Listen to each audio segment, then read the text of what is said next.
Hi guys, welcome back to the channel. It is me, your girl Basby, and we are back with another review for Love After Lockup's new spin-off, Love During Lockup. Episode 62, if I'm not mistaken. Anyway, let's get right into it. We pick up right where we left off with Indy and Harry. Indy on the phone crying to Harry that her family just don't understand. And her family's in the other room because it was game night. And they're just like, what is up with Indy? Like, what's going on? Why is she talking to this man in jail? Why is she saying that she's about to just up and move and be with this man in jail? And the mom is like, y'all, not the mom, the sister is like, y'all know Indy is like this hopeless romantic. And I'm like, girl, me too. I want everybody to be in love. I want to be in love. I want to have like this fairy tale dream of falling in love and living happily ever after. But let's be a little more, common sense using when it comes to us dating, because I really don't see everything happening with this inmate. But we have seen some successful relationships happen on this show, so I could be wrong. Andy mom gets her off the phone with Harry and pulls her off to the side outside the house to talk to her. And just get some type of understanding. And she was like, because Indy mama is a PI and a bounty hunter. And she's like, I know these men, I know what they do. They use you girls into sending them all this money. And she's like, how much have you sent him? So Indy tries to play it off and was like, oh, she really don't know. But her mother says, Indy, I know you. I know you're hella tight with your money. So I know you know exactly how much money you have sent this man.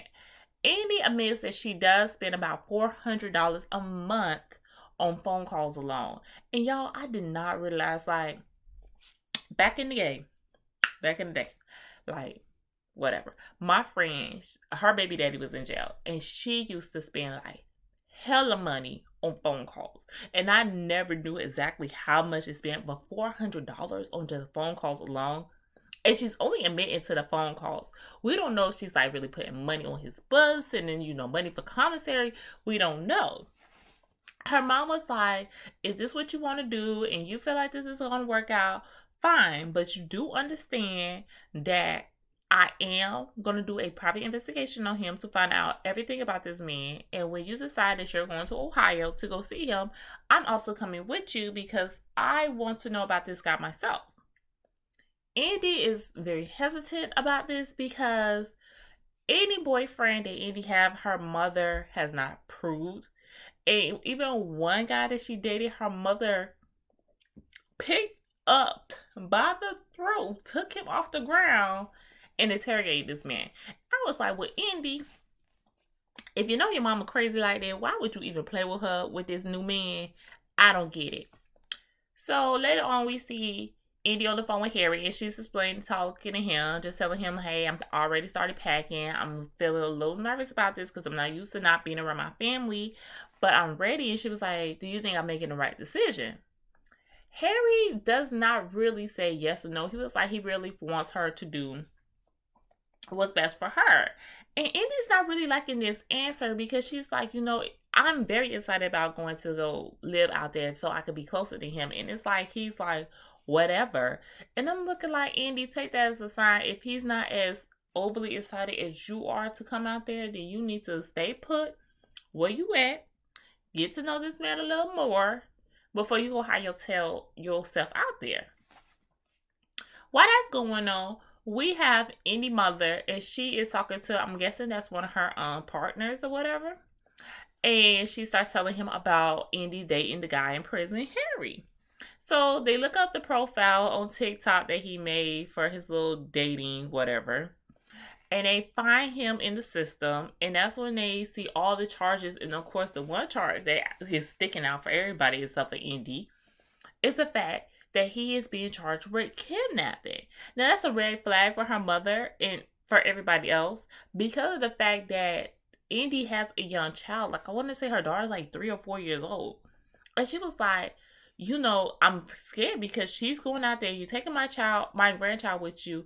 I'm not with it. So Indy's mother deciding that she is going to go to Ohio and go talk to this guy and see what he's all about. Next, we see Haley and Dalton. Haley is taking her son Hendrik. Oh, he was so cute. Hendrik has like this powder blue, light blue hair. It's so cute. I'm not sure if it's like permanent dye or if it's like something else, but y'all know I'm a stickler for some hair color. So it was really cute. I really enjoyed it. They was going to see his father. Haley and his father was together. Well, they were engaged for 3 years, and the engagement was called off after she caught him cheating with her best friend of 10 years under their damn roof. I was like, no, the fuck he did not in y'all house. I know good and damn well. But anywho, so she's talking to him, and he was like, because it's time to drop off the kids. They should, that shit, custody. And he was like, so what you got planned for today? And she's like, oh, I got a little romantic date with Dalton. And baby daddy just rolled his eyes because he really not feeling this whole Dalton, her dating this man in jail. And he just explains to her like, yo, I need you to pick your head up and look around the surroundings around you and see what's going on. Like, I'm not comfortable with the fact of you dating this man who's in jail and you're introducing my son to this lifestyle. And the baby daddy, sorry y'all, I don't think I wrote his name down, and it really don't matter. He might come back up later on in the season. But he was like how his father was in jail, and he remembers having to deal with his father being in jail and going to see his dad, and not only having interaction with him with putting his hands on the classic movie, y'all putting your hands on the window pane together, y'all, I guess, feel the love and the vibrations through the window shield. And he was like, I don't want my son to go through that, especially for a man that's not even his father. And he's like, I'm not saying this because I want to hold you back from dating people, but I just want to let you know, like, I want what's best for you, and I want what's best for my son, and this is somebody that you're about to introduce into my son's life.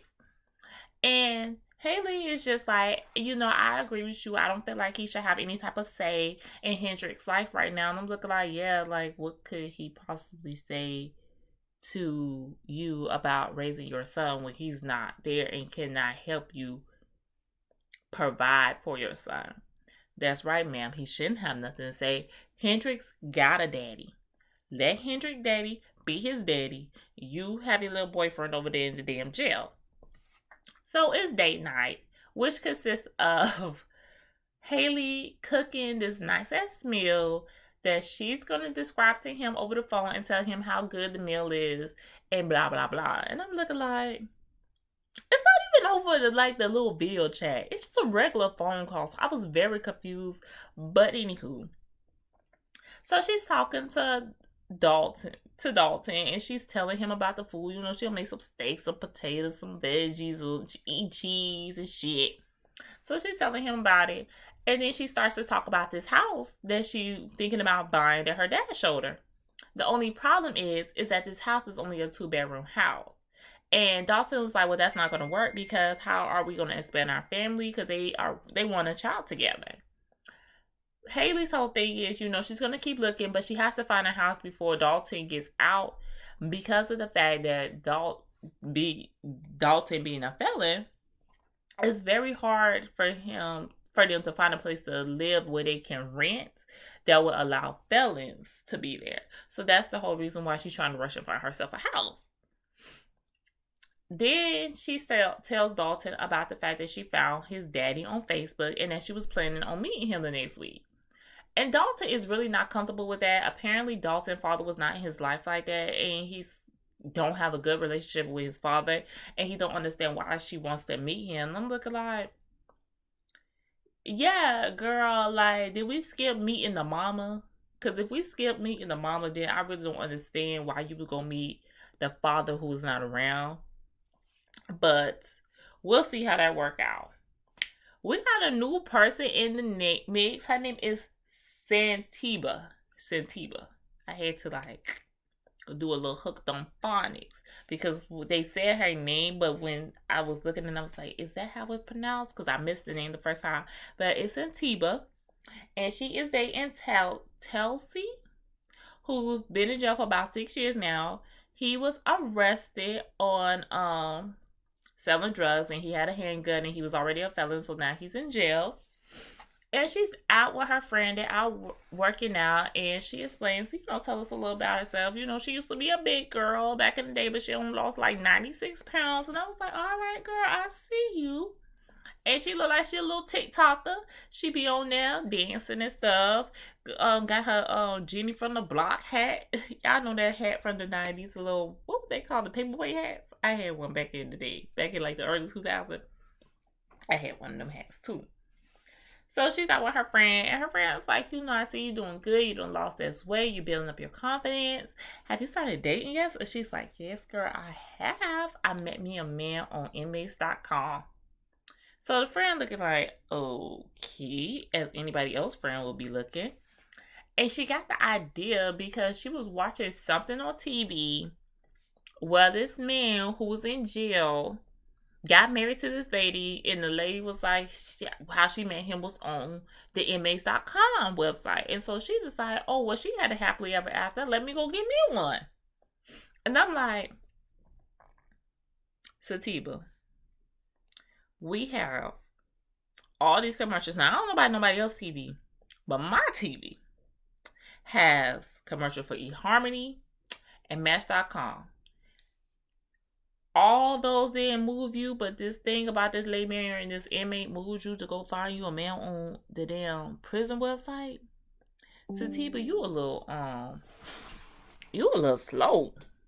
Hold on, y'all. My computer trying to die on me. Oh no.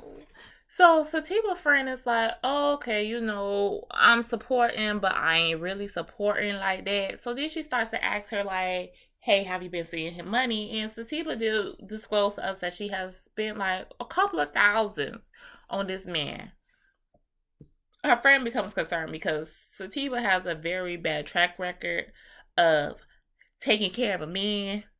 You financially get yourself involved with men, and you end up in a very bad financial situation. Just your last boyfriend, you ended up broke after that relationship because you were taking care of that man. So her friend is like, I'm very on edge about this. But that's all we learned from her. We get Ty. Remember, I would call her T. It was Ty. I wrote the name down right. So Ty and Hottie, y'all, we on them. Ty works as a mortician. She's at the funeral home and getting somebody embalmed. And she explains to us that growing up, her mother was diagnosed as a schizophrenic when she was very young, and her mom was like scared of everything. Like, she was scared to go outside the house. She was scared of all kind of things because she was scared of dying. And Ty had to live her life like that. And she decided to become a mortician because her mom was always so afraid of death. This was her way of facing it head on, is becoming one. So she's in the thing, embalming the dead lady, and the phone is just going off. Like, every 15 minutes, the phone is going off. Work friend, it's like, girl, is that the man from the damn jail? Like, you gotta get this together. We in here, you about to touch your phone, you about to cross-contaminate and all kind of stuff. And she was like, I ain't gonna answer it. But she ends up leaving out the room to go ahead and answer the phone. She's thinking it's the girl Boston. Remember, we met Boston last episode, and she says that she's been dating Hottie for like 12 years. But it's not her. It's Hottie. And Hottie is just, she's like, yeah, the girl still been blowing my phone up. She's calling me like every 15 minutes. I'm at work. I can't get nothing done. And she was like, what is up? Hottie keeps trying to explain to her that it's nothing with him, this girl, that Boston is nobody. But Ty said that she's going to do her own investigation and find out the truth. Because if Hottie is lying to her and he's actually with this Boston girl, Hottie getting off the damn list and on to the next damn inmate, because I ain't got time for this. I can find me another man who's going to be faithful to me up in that damn jail and not be playing with my heart, Hardy. We do not got time for this. Who next? Max and Tara. Okay, so y'all know Max had the little video date call with Tara last week, and Tara ain't make it to the damn date. Tara done ghosted damn Max. Ghosted the hell out of him. in a damn jail. And Max is so confused. Max is going through the messages, trying to figure out, did he say something wrong? Did he offend her in some type of way? And he's looking at the messages. Everything seems so mutual. So he's really confused about why she's not talking to him. And of course, because Tara in jail, he can't talk to her when he wants to try to resolve the problem. He got to wait until Tara is ready to talk to him and actually calls him. But let me tell you about goddamn Max now. So he gets back to his house and we meet Alyssa. He met Alyssa on Tinder. Alyssa, beautiful girl. Beautiful girl. Y'all met on Tinder. Y'all live with each other. Sleep in the same room with each other. Be screwing each other. And not only do y'all be doing all that, y'all got an OnlyFans. And y'all be doing all kind of stuff on there. Y'all kinky sex. Y'all got foreplay on there. Y'all be doing threesomes with her friends and shit. I was like, oh my God. So they sat down and Alyssa is asking about Tara. And he just explained to her, like, he don't know what happened. Tara has not been responding to him. He haven't seen, she didn't come to the video call date that they had planned. He's just really confused. Well, Alyssa ain't really here for it. Alyssa feels like, why are you worried about this inmate when you got all of this? And I mean all of this right here. And Max just don't feel like it's any Alyssa's business because him and Alyssa only has a business relationship. Yeah, we might sleep in the same bed with each other. Yeah, we might live with each other. But girl, we ain't going steady. No. I just fuck you for the gram, for the OnlyFans, for the check. My heart is with Tara. You understand that? Don't talk to me. Bye, bye, bye, bye, bye. So, I don't know what Max got going on, but he is hell-bent on Tara, and so he goes to sleep that night, going through the damn messages, trying to figure out, reading between the lines, a way he could have went wrong. Last but not least, Gabby. Gabby and fucking Chris. So, Gabby going over to her mama's house because Gabby's ready to go start picking out her wedding dress. So she goes to go get her mom to go with her because this every girl dream. I'm going wedding dress shopping. I got to bring my mom. But mama said, baby, I ain't got to be a part of none of that. None of it. You want to marry that man? That's your business. Don't drag me into that shit. I don't know what you got going on. Gabby is pissed off. She is pissed off because she's like, you know what? You just don't understand that me and this man gonna get married. I'm gonna have his kids and everything else. And I'm already pissed off because Chris is in the shoe. And so the mama's like, the what? What is that? What are you talking about? Solitary confinement. He is in the shoe. He can't talk to nobody and I can't talk to him. And the only way we can communicate with each other is through letters. And here you are today talking to me about you not gonna go wedding shopping with me and everything else. I don't have time for this today. Don't call my phone. And her mom was like, well, I won't. Who gonna pay the bill? And I was like, oh no now, Gabby. I know you ain't got your mom paying the bill. No cell phone bill. And you don't got 60 grand for this damn man. Gabby, you ain't got no job. Gabby don't work. I'm trying to figure out why her mama paying the cell phone bill, because that's what the mama was insinuating when she said, who gonna pay the bill? But anywho, Gabby's like, fuck my mama. She don't want to come home and recruit my 3 friends. So they down to the wedding dress spot. And you know how your friends, while she trying on the dress, they cackling in the background, talking about some, y'all know who Chris is. Y'all know his ass in jail. Like, how this happening? But I mean, he done stuck around for this long and she seemed real interested. So we just gonna let it go. Gabby comes out with the first dress. It was cute. It was a nice little slinky number. I wouldn't see it as a wedding dress. But she decides that maybe she'll use it for her reception dress. And I really still wasn't feeling it for that either. But it's not my wedding. It's Gabby's. And I'm going to let her be. So the first dress she tries on is $15,000. So her friends is like, whoa, girl. Who is about to be paying for all of this? And Gabby, look, my man gonna pay for it. We got a secret stash. We got money. And so her friends like, well, how he got all this money up in the damn jail? And so that's what we gotta explain to the homies about Chris having a little settlement because the guards beat him up. He sued him, so he got a settlement of $150,000.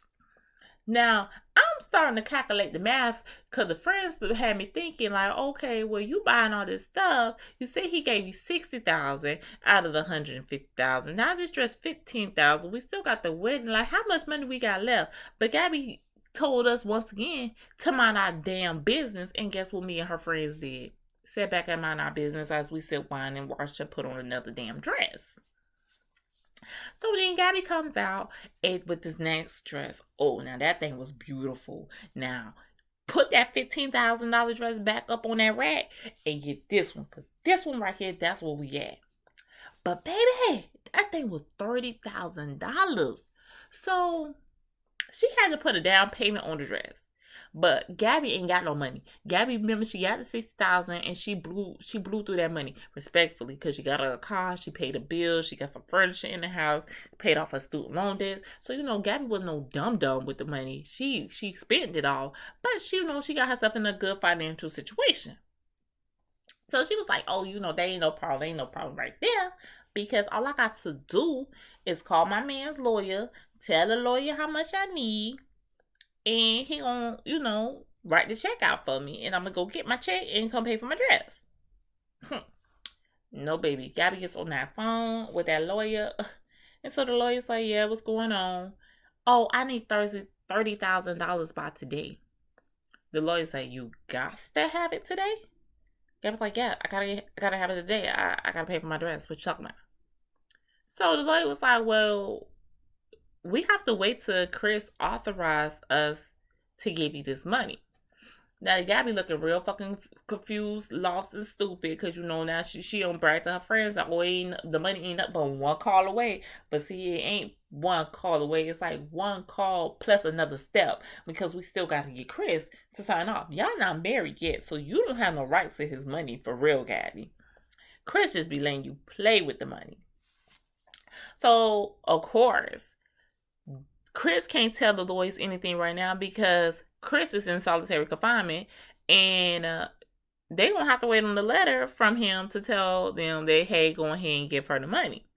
So now Gabby on the phone, well, what's the problem? Ain't never been no problem for me to get the money, so what's the problem now? They was like, it's not a problem as long as he said you can have it. Gabby started getting real rude and disrespectful with the lawyer. I know that lawyer was probably ready to hang up in that damn lady face, but at all times we must be professional. So she comes storming back, talking about, I just have to come back late and get the dress because his lawyer is tripping. I can't get the dress right now. And he talking about he got to wait for Chris to say I can have the money. When have there ever been an issue with me getting the money? I've been getting this money. So she upset right now. But I was like, Gabby, calm down. Girl, calm down. When Chris send that letter off, it goes through the postal system. The 2-3 days of processing through the postal system, then it goes to his lawyer. Once the lawyer sees that yes, it's okay for you to get the money, I'm pretty sure he's gonna give you the money. But my calculating is still calculating because I want to know how much money is left. But she said it's a secret stash, so I was like, okay, Chris is in there for selling drugs. So maybe Chris had like a little money stashed at his auntie house and in the mattress. And that's what the secret stash is. And that's how we can get some more money. Because I was like, I feel like we kind of almost went through this $150,000. And Chris, what is going to be left when you get out the jail if you keep just handing it to her?